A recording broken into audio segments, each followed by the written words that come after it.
Top 5 careers that produce millionaires. What are we thinking? I would probably say doctor. Doctor? What do you think? Lawyer? Lawyer, yeah. Like financial investor? That's a good one. Accountant? Social media personality? Yeah, maybe or some marketing. Sort of like marketing, maybe? Marketing? Maybe. I came across this the other day, the list of the actual top 5 according to the largest millionaire study in the United States history. And one in particular in the top 5 caught my attention because we didn't guess it. Some are going to be what we thought it was going to be. Here we go. Number 1, engineer. We probably should have guessed that. Yeah. Number 2, accountant. Yeah. Number 3, teacher. Oh, wow. Number 4, executive management. Number 5, attorney. Okay, so we That were makes right sense. on most of them. Makes sense. So we have here today my wife, Allison, who is a professional teacher. Hi, guys. You got something you need to tell me? Are you a millionaire yet? Not yet. Working on it. We are working on it. That study was completed by Ramsey Solutions. The fact that teacher is number 3 on the list proves that it doesn't come down to just straight up income. It comes down to a little bit more than that. There's more behind it. So today we wanted to kind of like hash it out and try and figure this out with someone who's gone through it, who's a part of it. Why do you think teachers end up on the list? That's a good question. A lot of people end up with student loan debt. A lot of people end up in tens of thousands of dollars in student loan debt. And I didn't have to deal with that. And I think a lot of teachers don't end up having to deal with that because there are so many federal and state programs to put, future teachers through college, and then they end up paying back the loan. And I say that in quotation marks because you're not really paying back the loan. The way that my program worked, I was able to get $24,000 covered for my tuition through a state program. And the way that I paid back the loan was that I was a public school teacher for 4 years. And so for each of those 4 years, I was paying back $6,000. But all I was really doing was the job I wanted to do in the first place. So I paid back those loans by service of time in the public school system, but I was going to do that anyway. So it really wasn't paying it back, and I'm super thankful for that program. So you're entering a program where you mentally say, basically, my salary, whether it's spoken or not, it's basically $6,000 higher than what it says it's going to be. That's correct. It's going to go straight to paying off my loans, all the while during the 4 years, because you're in a program where that's the plan, there's no interest growing on it. You're just going to pay back the $6,000 a year. So basically, like, you paid off your student loan without ever making a payment. There was no... Yeah, I didn't have any student loan to pay back other than you never had to write a check. No. That's pretty awesome. And the compounding effect of that, why I think we don't see doctors on the list is because when you talk about 6-figure student loan people, that's who you're talking about. Right. So yeah, they can make a fantastic salary in their 40s and 50s, maybe even upper 30s. But it takes a little while to get there. Yeah. And then you have a compounding effect of, and I'm not saying that there aren't programs that they can get involved with as well. I'm sure there are, but the statistics, the numbers, the studies don't lie. You're literally more likely to become a millionaire long-term as a teacher than you are a doctor. So that's the first thing I think of when you ask me why are teachers highly likely to become millionaires, is because a lot of us don't end up having those student loan payments that end up crippling a lot of other people in a lot of other professions. We don't end up having that if you make those smart decisions and you plan ahead.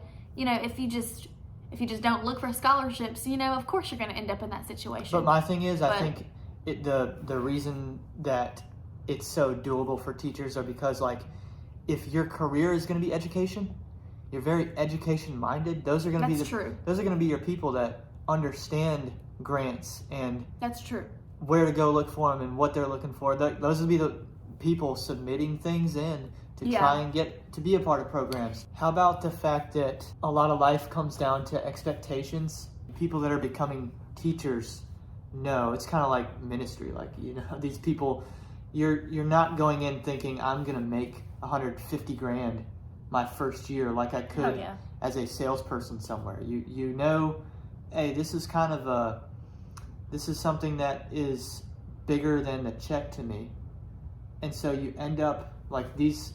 The way I think about it is, somebody who's kind of wired like that, that's also going to manifest in your day-to-day decisions, how you're spending money. You're probably going to be a person who lives below your means. You're going to be someone who's cares about more than just yourself. You're not going to just frivolously spend on yourself, because even in your career choice, you see you're someone who puts others first. Can you kind of be tracking with me? Yeah, so, I mean, it's kind of a joke across the United States of America that teachers just don't make very much money. And, that's something that you have to come to grips with before you're willing to commit your life to that. I had to understand the expectation that I wasn't going to make a lot of money, especially my first few years. I was going to make a very small amount of money. But I think there's several things that come into play there. The first thing is, when I first started teaching, we weren't married yet. We were engaged. And so I knew, we weren't going to have kids yet. We weren't going to have a lot of expenses yet. We were going to try to keep our expenses as low as we could. But at the same time, we were young. We didn't need a lot of money.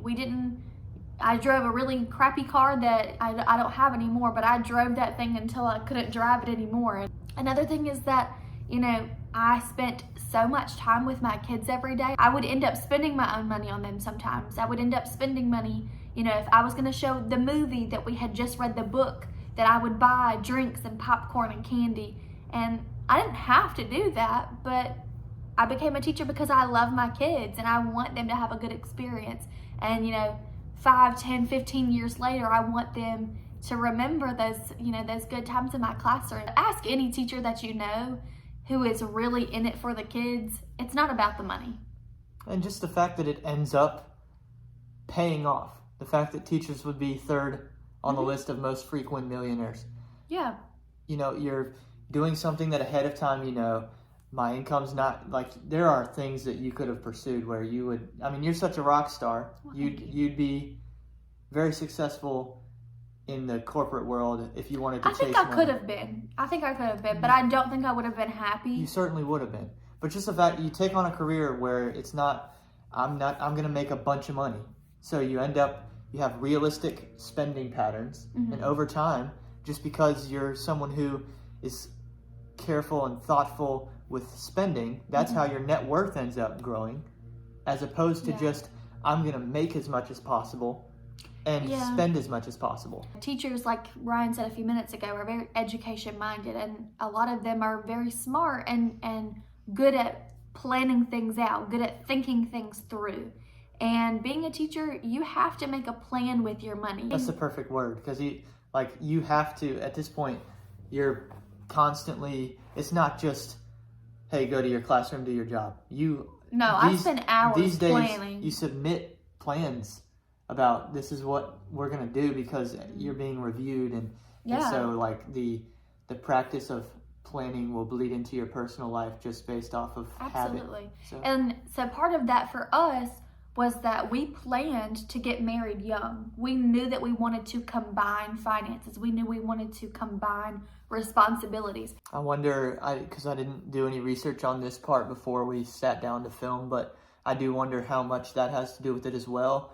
Teachers being a category of people who marry more frequently, become two-income households. Yeah.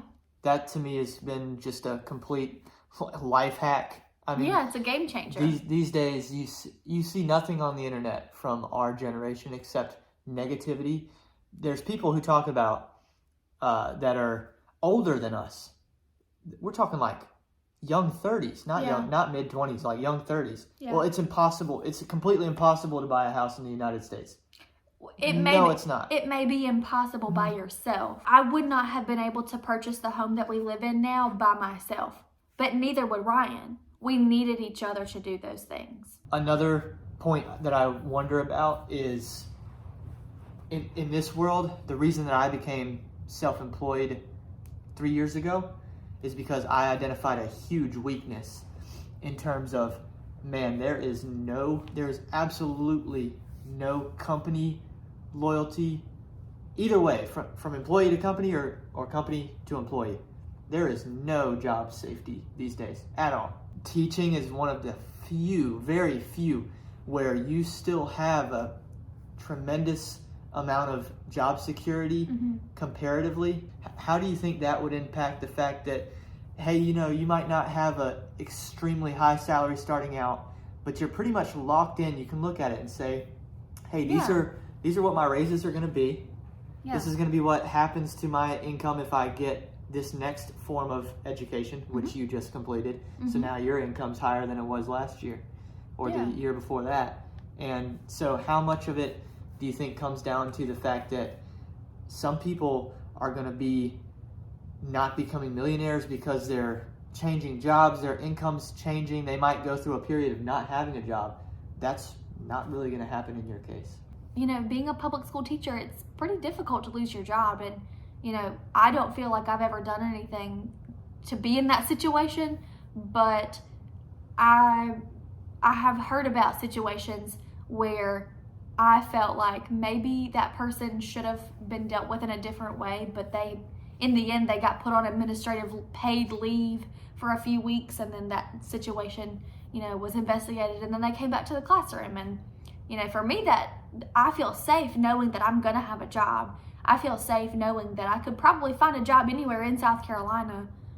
But at the same time, I wonder sometimes if they should be a little bit more strict about dealing with situations. Yeah, and that stuff matters because the top 5 lists I read, 3 was teachers, 4 was executive management. Some of the stories you've told me, if you try and pull that stuff in the corporate executive management world, you're gone. A final factor that kind of came across my head was public expectation, because we talked about your own individual expectation about your income. How about the fact that, because I see people our age all over social media every weekend, oh yeah, they're making $1,200 a week, but they're living by themselves, they're renting out, they're not building equity in a home, but at the end of the week they've got $350, $450 extra, and they're spending the money at the club, and they're drinking, and they're posting pictures online of them doing this. And a teacher doesn't really... A teacher can't really do that. You're held to a higher standard. Yeah. You can't be caught in public by your students or your students' parents turning up. No, you Sunday can't. night when you've got school on Monday morning. You can't. And that's going to influence how you spend money. Those things are really expensive to do, and I just don't like spending my money on alcohol or, other things like that. And I'm going to tell a story real quick. So I have some friends who I love dearly, and they really love to do that type of thing. And we went to this restaurant, and then we went to a few bars, and by the end of the night, Ryan and I had spent like over $250, like it might have even been up to $300 on food and alcohol. And we got in the car at the end of the night, and I was like, Ryan, I'm so sorry. I didn't even realize how much money we spent. And he wasn't upset. He knew, it was my friend's birthday. But if we did that every weekend, we quit early, don't forget. We left at like 11, maybe 12 o'clock. My friends were still going. They were about halfway done. The compounding effect of it is what's so ridiculous, is that you get this narrative of, you're 25 without kids. This is absolutely the time you should be doing that. Absolutely not. Yeah, we just don't. Not. Me spending $200 at the club in Charlotte this weekend, by the time we're the ages of 50 and 60, that will have cost us several $1,000s compounded. So you've got to figure that stuff out. And then I think there might be a few more little things that we could just touch on quickly at the end, is like, hey, you're now getting paid in the summer, that your paychecks stay the same every 2 weeks because they're throughout the whole year, and you've made a couple $1,000s extra this summer doing extra work. Yeah. So if you want, teachers, not that all do, but that's another reason they might find themselves on this millionaire net worth list, is, hey, if you really want to hustle during the summer too, there's extra income there. I know a couple teachers who even have second jobs during the school year. They might waitress, or I know a guy who used to work at Lowe's, during the school year as just like an extra side hustle. And I'm actually planning on starting my own Teachers Pay Teachers account where I can sell resources online. So there are lots of side hustles that teachers can do to make extra money. Yeah, you got your own side hustles going on too. Yeah. So the population is becoming so large of people that are using some sort of gig income in one way or another. Mm-hmm.